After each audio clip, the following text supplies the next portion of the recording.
Hello' everyone, আজি নখোৱাৰ আয়োজন কৰা হৈছে আমাৰ ঘৰত সৰু সুৰাকৈ। এয়া শিলঘৰীয়া মাছ অনা হৈছে। এয়া মই মছলা ৰেডি কৰি থৈছোঁ। আধা বনাম, আধা ৰাখিব লাগিব কাৰণ বহুত বেছি হৈ যাব। সেয়েহে অকণমান চব্জিও তেনেকৈ ফ্ৰাই অলপ কৰিম। আৰু এয়া হাঁহৰ মাংস অনা হৈছে।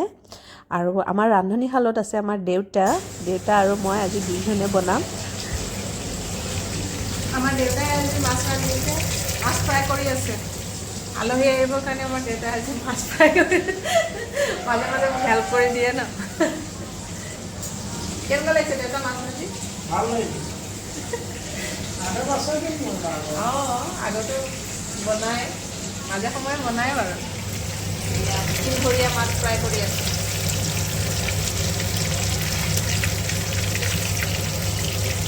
আজি খানা বেছি টেষ্টি হ'ব।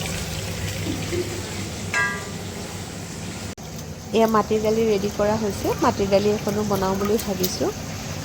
মাটিৰ দালিখন হাঁহে আৰু মাহে ভাল লাগিব নহয়নে? এয়া মোৰ হাঁহৰ মাংস ফাইনেলি ৰেডি হৈ গ'ল। আৰু এয়া মাছ আলুৰে বনাইছিলোঁ, ৰেডি হৈ গ'ল। আৰু এতিয়া খোৱা পৰ্ব, সকলোৰে ৰিভিউ লৈ আছোঁ কেনেনো হৈছে বাৰু। খানা কেনেকুৱা হৈছে? ধুনীয়া হৈছে ন?